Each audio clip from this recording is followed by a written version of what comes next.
¿El diezmo sigue vigente? El sistema de economía que Dios dejó establecido son los diezmos y las ofrendas. En el Antiguo y en el Nuevo Testamento no ha cambiado eso. Este es Carlos Guerra, pastor del Movimiento Misionero Mundial, y lo que dice es antibíblico. Escuchen, los cristianos no estamos bajo la ley.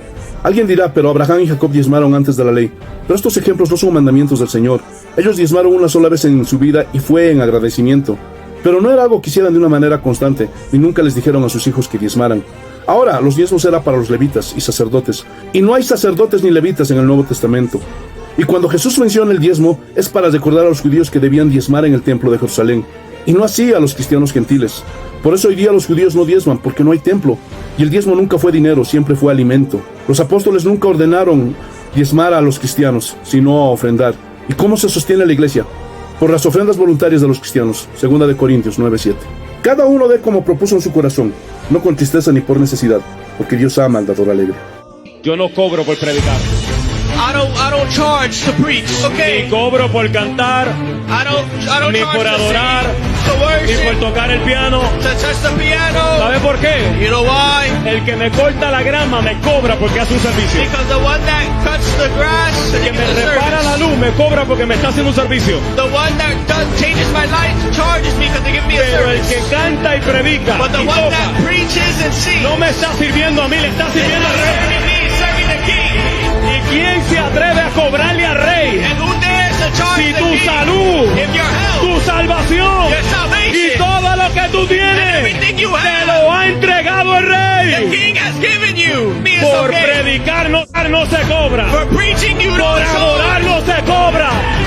Por cantar no se You cobra. don't charge to Por sing. tocar no se cobra. For playing you don't La charge. paga está The payment en la is cruz del Calvario. Calvary. Vino Jesucristo y cuando entró al templo And when he entered the y temple, encontró la comercialización que había, he found that they were making it, they were commercializing it. hay que tornar un par de mesas We aquí, need to turn some tables here. Yes, I'm okay Creo en with las the offering. ofrendas. I believe in the offering. pero no creo en la comercialización del But I evangelio. don't believe in making it a business. Por eso es que tenemos gente perdida. That's why we have Por lost eso tenemos gente en el mundo We have people in the world que han visto la iglesia como algo que no es. that have seen the church as something it's Perderán su corona en el cielo, porque venden la sangre de Cristo, como Judas vendió al Señor. Los que ahora predican con gozo, obtendrán su corona en el cielo, predicando el mensaje del reino a las almas que andan perdidas. Los que ahora predican por dinero perderán su corona en el cielo, porque venden la sangre de Cristo, como Judas vendió al Señor. Los que ahora predican por dinero perderán su corona en el cielo, porque venden la sangre. Fuerza. El apóstol Pablo, al escribir a las iglesias, nunca ordenó que se diezme. En cambio, instruyó sobre cómo dar de forma voluntaria, proporcional y según la convicción de cada uno. En 2 Corintios 9:7 deja establecido el principio rector de la generosidad cristiana. Cada uno dé como propuso en su corazón, no con tristeza ni por necesidad, porque Dios ama al dador alegre. Esta afirmación es más que un consejo práctico.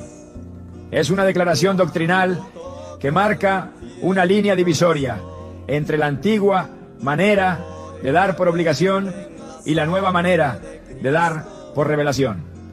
El dar en el Nuevo Testamento está íntimamente ligado a la libertad espiritual. Pablo no sugiere que la bendición depende de cumplir con un porcentaje, sino de la actitud con la que se entrega. No se trata de satisfacer una cuota impuesta, sino de entrar en una dimensión donde el dar se convierte en una expresión visible de la gracia recibida. En el mismo capítulo, 2 Corintios 9:6, dice: el que siembra escasamente, también segará escasamente, y el que siembra generosamente, generosamente también segará. Aquí el énfasis está en la siembra voluntaria, no en el cumplimiento ritual. El sembrador no calcula un impuesto, se deja guiar por la tierra, por el clima, por la fe. Así es el que da conforme al Espíritu. Cuando Pablo instruye a la iglesia de Corinto sobre la colecta para los creyentes necesitados de Jerusalén, lo hace con un lenguaje profundamente espiritual. En 1 Corintios 16:2 les dice: cada primer día de la semana cada uno de vosotros ponga aparte algo, según haya prosperado, guardándolo, para que cuando yo llegue no se recojan entonces ofrendas. No menciona el diezmo, sino un principio adaptado a la realidad personal de cada creyente. Según haya prosperado, implica que no todos darán lo mismo, pero todos están invitados a participar. Esta forma de dar no se basa en presión, sino en discernimiento. No responde a una norma fija, sino a una conciencia moldeada por el amor. Pablo también destaca que el dar es una gracia, no una carga. En 2 Corintios 8:1-3 habla de las iglesias de Macedonia, que en medio de la prueba y la pobreza dieron más allá de su fuerza. Él lo llama una gracia de Dios y no una imposición humana.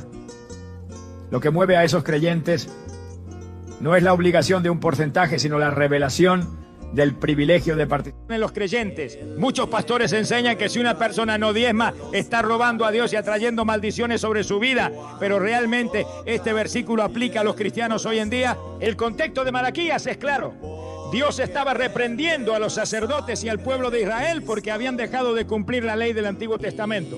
Este no era un mensaje dirigido a la iglesia cristiana, sino a una nación que estaba bajo un pacto diferente. A pesar de esto, algunos líderes religiosos han usado este versículo para infundir culpa y miedo, asegurando que quien no diezma está fuera de la voluntad de Dios. En algunos casos se llega al extremo de decir que la falta de diezmo es la razón por la que una persona sufre problemas económicos o enfermedades. Pero aquí surge una gran contradicción.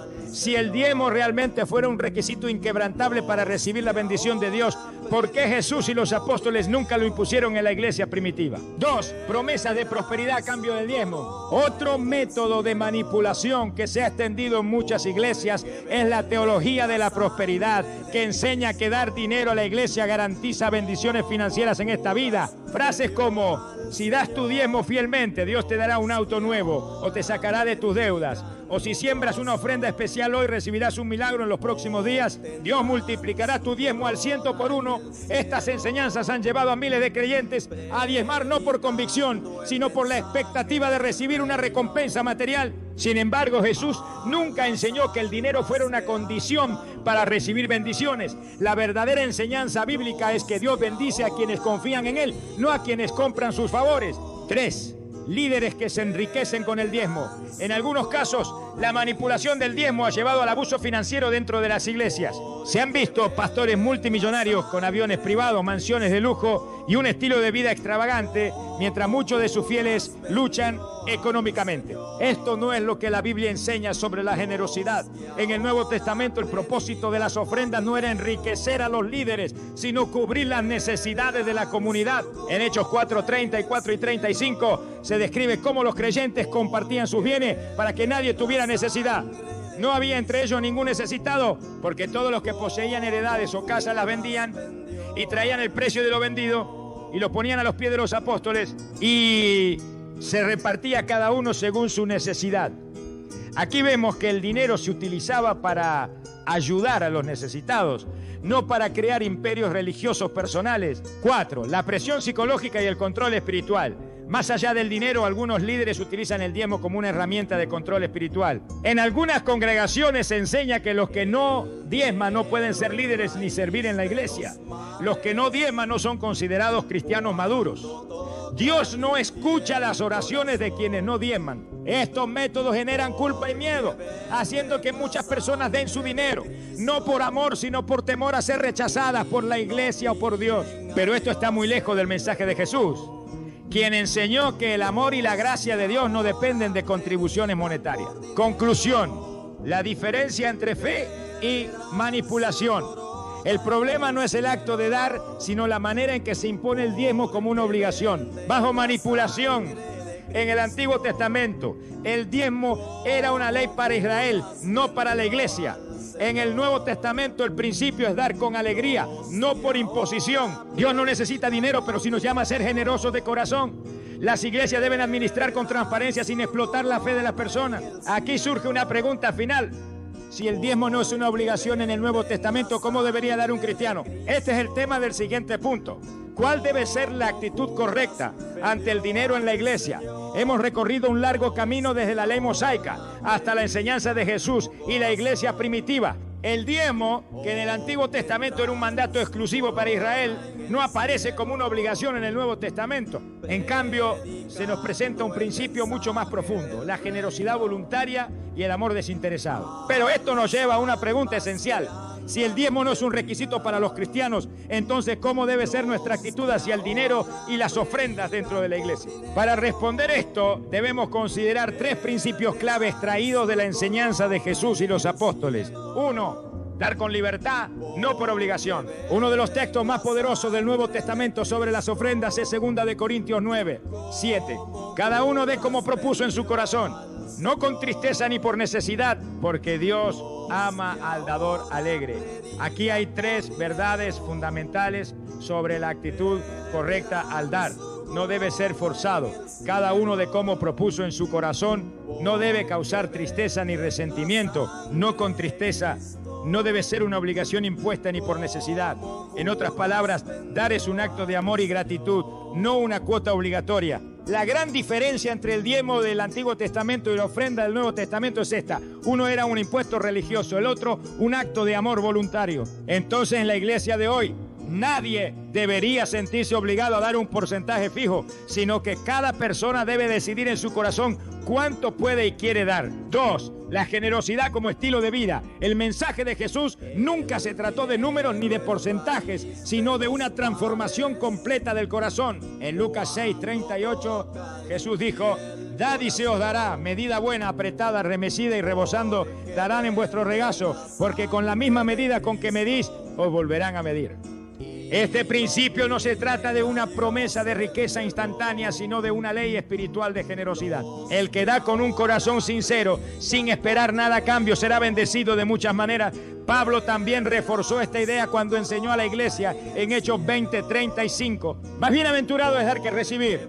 El verdadero cristiano no da porque se siente presionado o porque espera recibir algo a cambio, sino porque entiende que su propósito en la vida es ser una bendición para otros. Aleluya. 3. Dar para ayudar a los necesitados, no para enriquecer a líderes. Una de las razones por las que la iglesia primitiva impactó tanto al mundo fue su solidaridad y amor incondicional. En Hechos 4, 34 y 35 se nos dice que en la primera iglesia no había entre ellos ningún necesitado, porque todos los que poseían heredades o casas las vendían y traían el precio de lo vendido y lo ponían a los pies de los apóstoles y se repartía cada uno según su necesidad. Esto es completamente opuesto a lo que muchas iglesias modernas hacen con las ofrendas. En vez de usarlas para suplir las necesidades de los pobres, en muchos casos se han utilizado para construir imperios religiosos, comprar mansiones y financiar estilos de vida lujosos. Aquí es donde cada creyente debe ser sabio y discernir dónde está poniendo su dinero. Se está usando para ayudar a los más necesitados, se está invirtiendo en la expansión del evangelio y en el bienestar de la comunidad, o está sirviendo para mantener un sistema de enriquecimiento personal de líderes religiosos. El verdadero propósito de la generosidad cristiana es suplir las necesidades de la iglesia y de los más vulnerables, no financiar el egoísmo de unos pocos. 4. La transparencia y la responsabilidad en la iglesia. Un aspecto crucial en la enseñanza bíblica sobre el dinero es la responsabilidad con lo que se recibe. Cuando Pablo enseñaba sobre las ofrendas, siempre aseguraba que hubiera un manejo transparente de los fondos. En 2 de Corintios 8, 20 y 21, Pablo dijo: evadiendo que nadie nos reproche en cuanto a esta abundante ofrenda que administramos, procurando hacer las cosas honradamente, no solo delante del Señor, sino también delante de los hombres. Esto significa que cualquier iglesia que recoja ofrendas debe... ¿Por qué tantas iglesias siguen exigiendo el diezmo como un requisito obligatorio? Es porque el diezmo, tal como se predica hoy, está ligado a una doctrina peligrosa: la teología de la prosperidad, el diezmo y la prosperidad. ¿Doctrina bíblica o marketing religioso? Si alguna vez has escuchado predicaciones sobre el diezmo, es probable que también hayas oído hablar de la teología de la prosperidad. Este concepto enseña que si diezmas fielmente, Dios te bendecirá con riquezas materiales. Si das, recibirás 10 veces más, nos dicen. Pero, ¿es esto lo que realmente enseña la Biblia? ¿Es esta prosperidad una promesa divina o simplemente un marketing religioso diseñado para enriquecer a algunos? El problema con la teología de la prosperidad es que convierte a Dios en un negociador. La promesa es simple: dame tu diezmo y recibirás una bendición material. Pero, ¿dónde en las Escrituras encontramos esa enseñanza? La respuesta es clara: no lo encontramos. La distorsión de la prosperidad en el Evangelio, la prosperidad material, no es el enfoque de las enseñanzas de Jesús. De hecho, Él advirtió sobre el amor al dinero. En Mateo 6, 24, Jesús dijo: nadie puede servir a dos señores.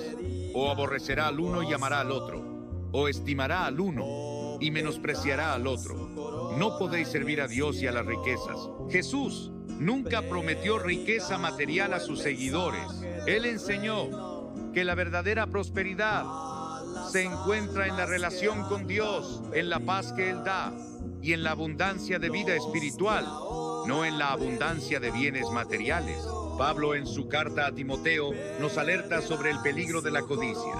En 1 Timoteo 6, 9-10, dice: porque los que quieren enriquecerse caen en tentación y lazo, y en muchas codicias necias y dañosas, que hunden a los hombres en destrucción y perdición. Porque raíz de todos los males es el amor al dinero. ¿Cómo entonces podemos justificar la idea de que Dios quiere bendecir a todos con riquezas cuando la Biblia advierte contra la avaricia y el amor al dinero? Este enfoque no es solo equivocado, sino peligroso, porque cuando la prosperidad material se convierte en la meta del cristiano, se desvía la atención de la verdadera misión del Evangelio: buscar el reino de Dios y su justicia. El negocio detrás de la prosperidad, la teología de la prosperidad, ha sido utilizada por muchos líderes religiosos para fomentar una mentalidad de abundancia a cambio del diezmo. Sin embargo, este enfoque parece más un modelo de marketing que una enseñanza bíblica. Se ha convertido en un negocio y no en una bendición. Los pastores que predican esta doctrina prometen bendiciones financieras a cambio de donaciones, sin ningún respaldo claro en la Escritura. Estos predicadores son muy hábiles en crear una conexión emocional con sus congregaciones, apelando a la necesidad humana de seguridad financiera. A menudo utilizan testimonios impactantes de milagros de prosperidad, pero rara vez mencionan las historias de aquellos que dieron y no vieron esas bendiciones. La verdad es que el evangelio de la prosperidad está construido sobre promesas vacías que desvían el enfoque de lo que realmente es importante: una vida transformada por Cristo, no una cuenta bancaria llena. Entonces, si el diezmo no está destinado a ser una llave mágica para la prosperidad material, ¿qué significa realmente dar en el contexto bíblico? La respuesta está en el siguiente principio, que todo cristiano debe comprender. ¿Qué debe hacer un cristiano hoy? Reflexión final. Después de haber explorado las enseñanzas sobre el diezmo, la prosperidad y la verdadera generosidad, surge la pregunta final: ¿qué debe hacer un cristiano hoy? ¿Debemos seguir dando un porcentaje fijo de nuestros ingresos, como se predica en muchas iglesias? ¿O debemos adoptar un enfoque diferente? La respuesta no está en una fórmula matemática ni en la imposición de reglas antiguas, sino en una decisión personal, basada en una relación sincera con Dios. El cristiano no debe sentirse presionado a dar, sino motivado por el amor de Dios y el deseo de ayudar a otros. El diezmo como una obligación no es el modelo que Cristo enseñó. En lugar de ver el dar como una transacción o un mandato legalista, debemos verlo como una expresión de gratitud, de mayordomía y de generosidad. Jesús nunca dijo que nuestros actos de generosidad deberían ser impuestos o forzados. En lugar de dar con miedo o de ser manipulados por promesas vacías de prosperidad, debemos dar con un corazón dispuesto, con gozo y de acuerdo a lo que Dios ponga en nuestros corazones. El modelo bíblico para dar es claro: dar voluntariamente y con alegría. Si eres parte de una iglesia que aún enseña el diezmo como una obligación, no te sientas culpable si decides no seguir esa práctica. Lo más importante es tu actitud. Los evangélicos son los únicos que condicionan la fe al dinero. Y es lamentable. Los diezmos. Estás robando a Dios, como si Dios necesitara tu dinero. Como si el cielo se tambaleara porque tú no entregaste el 10%. Ladrones profesionales con Biblia en mano usan frases como arma de incitación para obligarte a tenerle miedo. Dios te dio a su hijo lo mejor que tenía y tú argumentas el 10%. ¿Es en serio? Dios no puede ser robado. Los evangélicos son los únicos que condicionan la fe al dinero. Y es lamentable. Dale 100 y Dios te dará 1000. Como si el reino fuera una bolsa de valores. Te hablan de un Dios abundante, pero te amenazan con escasez si no pagas. Hablan de amor incondicional, pero te ponen condiciones y restricciones para recibirlo. Los diezmos y el tribunal de la iglesia. La acusación: ladrón de Dios. El veredicto: culpable. La condena: maldición, enfermedad, escasez. Jesús no pidió dinero. Jesús no cobró por su tiempo. Jesús no vendió bendiciones, sanidades. Él dio. Dio todo de gracia. Dio su tiempo, su cuerpo, su compasión. Y sí, claro que está bien que compartas, que dones, que ayudes, pero compartir no es pagar tributo. Compartir es mirar al prójimo con el corazón, no con culpa, no con miedo. Vemos hoy pastores que son celebridades. Muestran templos de millones, autos de lujo, como si eso fuera la evidencia del favor de Dios sobre el ungido. Mientras tanto, los que pagan la cuota, su rebaño pasa hambre. Se roba a Dios, sí. Pero se roba a Dios cuando se usa su nombre para inflar el ego. Se roba a Dios cuando se le quita a la gente la esperanza, cuando se cambia la compasión por una cuota mensual, cuando se cree que sentarse en un templo es más sagrado que visitar a un preso, abrigar al que tiene frío o alimentar al que no tiene pan. Eso es lo que Dios llama sagrado. Sí se roba a Dios. Se roba a Dios cuando le ves a alguien con hambre y no le das comida. Pero sí llevas el diezmo al edificio. La iglesia verdadera no se parece a un banco, se parece a una casa. Y en una casa nadie te cobra por amar.